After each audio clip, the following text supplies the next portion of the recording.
My name is Michael Grayson. I have been a long-distance driver for 16 years, and during all this time I have seen things on the roads that others have never dreamed of.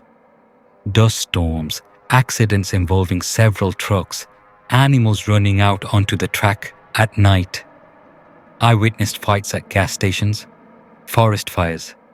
Once I even fell over on black ice. But these are all trifles. What happened that night cannot be compared to anything. This is a story I have carried with me for years.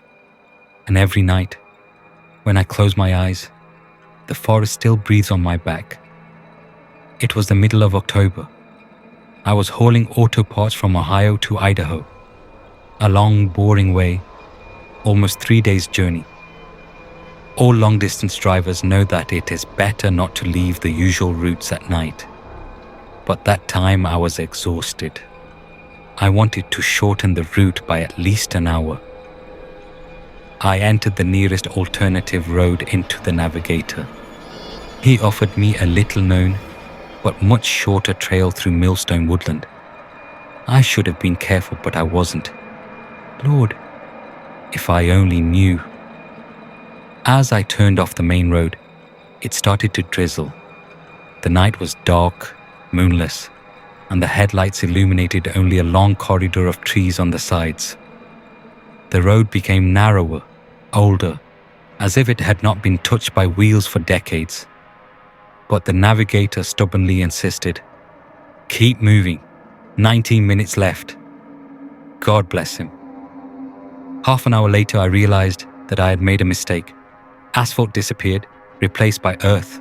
The land is a swamp, and the swamp turned into a quagmire. The wheels began to slip. The wagon rocked, pulled down. I hit the gas. In vain.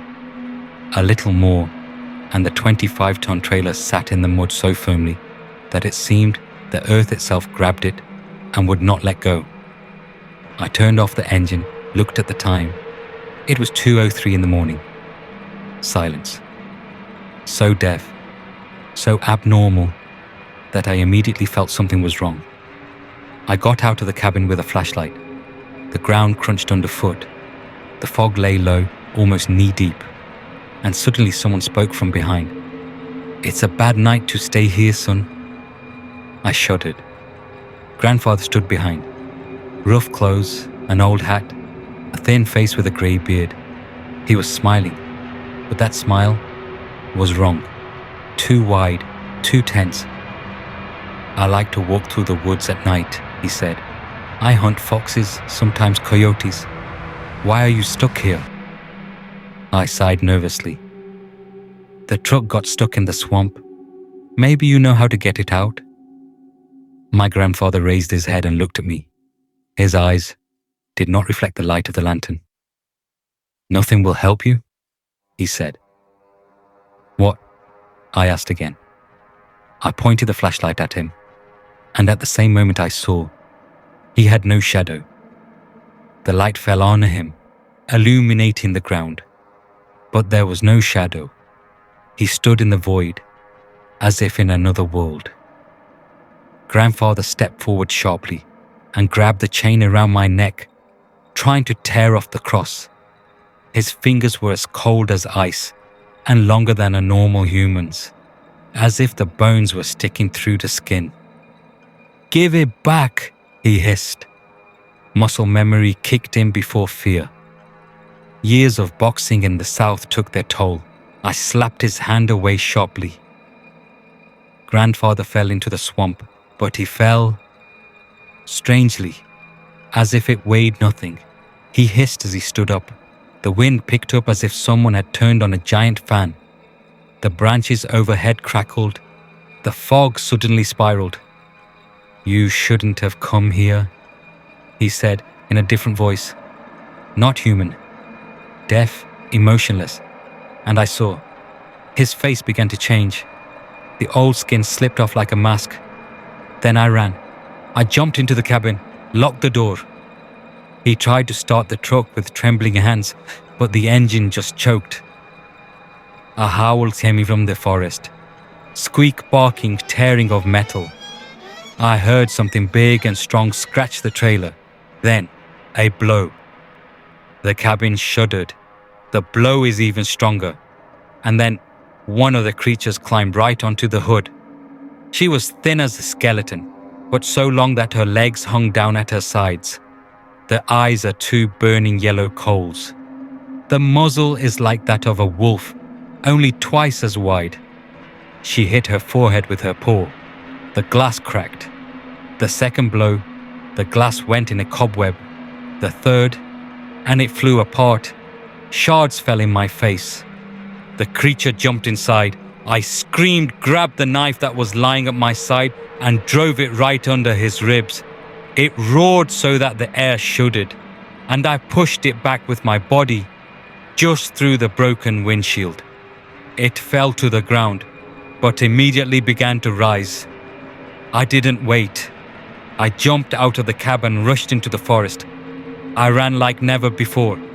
The trees passed on the side like the walls of a labyrinth. Branches cut my face. The roots made footstools. Behind was heard noise, noise, growl. Something was running after me, not one. I thought there were dozens. I could hear their paws, their breathing, the screeching of their claws on the bark as they hopped between the trees. One creature jumped out from the left. I barely dodged, fell into the mud, got up, barely kept my balance, and ran on. The rain started suddenly, like from a bucket. Thunder rolled across the sky, but there was no lightning. I ran between the trees until the ground went down. I rolled down the slope, scraping my arms and legs against rocks and roots. The fall stopped when I hit the trunk. I was suffocating, and the air was thick, sticky. And then I saw a silhouette standing in the fog. Man, it seemed like a person. I got closer and the fog parted. It was a grandfather. Same. He stood like a statue. The eyes are two black holes. The skin is not his own, stretched over something else. He bowed his head like a bird. "You run fast. Mike," he said, in a voice that had nothing human in it. I stepped back. A low roar was heard from behind. I turned and saw dozens of eyes in the darkness. They were moving. They crawled closer. Grandpa, or what pretended to be him, pointed at them with a long, bony hand. "They are hungry." I ran again. The forest spun around like a merry-go-round. Slopes, trunks, thickets, everything was mixed. I no longer understood where I was running. The legs were slipping. The heart was pounding like a hammer. And here, a shadow grew in front of me. Something huge. When I got closer, I saw it was my truck. Only rotten old woman twisted by time. Cellar. The door hung on one hinge. There was no window. The varnish has peeled off. On the sides, dark lichen, which moved in the wind. I touched the metal and almost screamed. He was cold, frozen dead, as if it had been standing here for decades. "You still came back," I heard from behind. Grandfather was standing a few meters away, but now it was no longer grandfather. Its form crumbled like wet paper, revealing something tall, thin, with arms reaching almost to the ground. The eyes glowed from within. "They don't run away from me. I lead everyone who turns in the wrong direction." Where needed, I wanted to scream, but I couldn't. The last thing I remembered is how the fog covered my eyes. I was falling. He was falling into a black abyss, and then silence. 2 days later, the police found the van. Empty, in the middle of the swamp. No damage, no signs of a struggle. But there was no one there. Search groups combed the forest for 7 days. Nothing was found, even trace, even a piece of clothing. Only the old forester said to the sheriff, But the road, it is not for people.